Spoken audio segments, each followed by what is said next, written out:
दोस्तों नमस्कार। मैं आपका अपना भाई D.R. ग्रहण अपने इस चैनल पर आप सभी भाइयों का दिल से स्वागत करता हूं और सभी भाइयों से हाथ जोड़ के प्रार्थना करता हूं कि इस चैनल को सब्सक्राइब और लाइक करें और एक प्यारा सा कमेंट करें। संत रविदास जी कहते हैं कि एक साहूकार का नियम था कि वह अपनी आसामियों से शुद्ध दर शुद्ध लिया करता था। एक दिन वह एक गांव में किसी गरीब किसान के घर अपने पैसों को वसूल करने गया।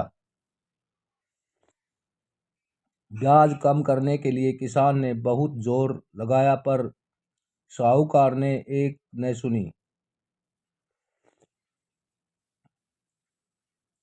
उसके बछड़े बछड़ियां और जो अनाज था सभी ब्याज में गिन लिया, एक कौड़ी भी न छोड़ी।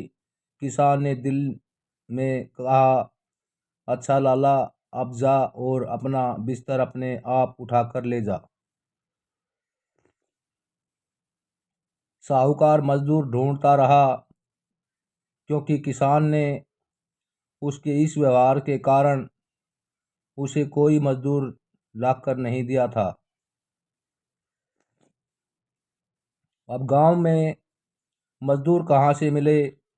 संयोग से वहाँ एक नज़दीक एक महात्मा संत रविदास जी भजन कर रहा था। उसने साहूकार और किसान के बीच हुई सारी बातें को सुन लिया था।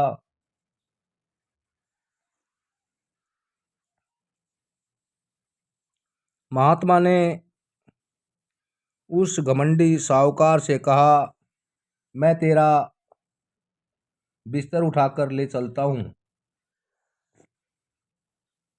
लेकिन एक शर्त है कि या तो तू मालिक की सतुति और प्यार की बातें करते जाना और मैं सुनता जाऊंगा, या मैं करता जाऊंगा और तू सुनते जाना। लाला ने सोचा कि यह कौन सी मुश्किल की बात है, यह बातें करता जाएगा और मैं हाँ हाँ करता जाऊंगा।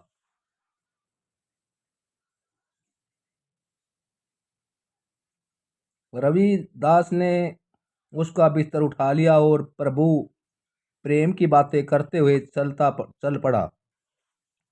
जब उसका गांव आ गया तो महा रविदास ने कहा कि लो लाला जी, मैं अब जाता हूँ।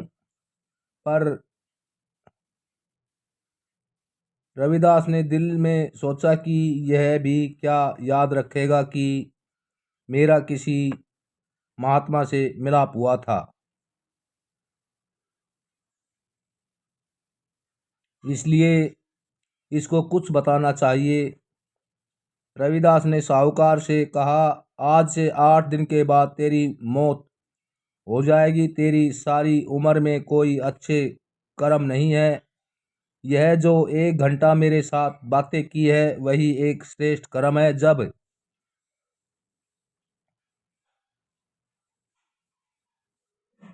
तुम्हें यमदूत ले जाएंगे और पूछेंगे कि इस 1 घंटे के सत्संग का फल पहले लेना है या बाद में,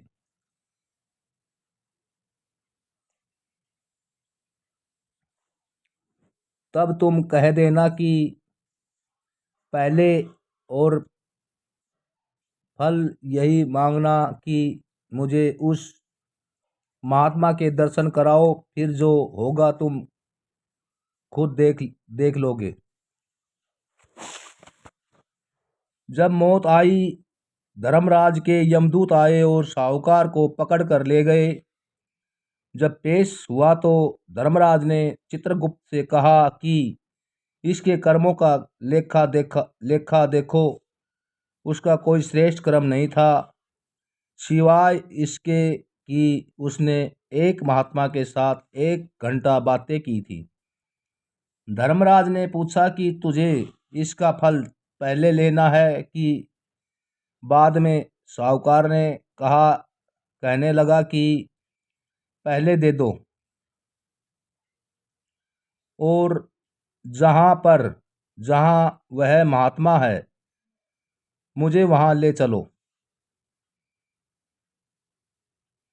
महात्माओं का शरीर इस दुनिया में होता है, लेकिन उनकी सूरत खंडों में ब्रह्मांडों पर रहती है। यमदूत उसे अपने साथ वहां से ले गए जहां वह महात्मा रविदास जी भजन कर रहे थे। रविदास जी ने कहा, भाई साहूकार तू आ गया। साहूकार ने कहा, जी हाँ, आपकी कृपा से आ गया हूँ, लेकिन यमदूत बाहर खड़े हैं, मेरा इंतजार कर रहे हैं। अब जहाँ मालिक का भजन सुमरण हो रहा हो वहाँ यमदूत नहीं जा सकते। साहूकार को उस महात्मा के पास बैठे आनंद लेते हुए काफी देर हो गई। उसका 1 घंटे के सत्संग का फल खत्म हो गया। बाहर यमदूत खड़े थे और आवाज से तथा इशारों से उसे बुला रहे थे, लेकिन वह बाहर नहीं आया। संत रविदास जी महाराज ने कहा कि चुपचाप बैठे रहो, यमदूत यहाँ नहीं आ सकते। हार कर यमदूत चले गए। धर्मराज के आगे शिकायत की कि जी वहाँ नहीं आता, वह नहीं आता। धर्मराज ने कहा कि जा हाँ साधु गोविंद भजनु कीर्तनु कबीरा नीति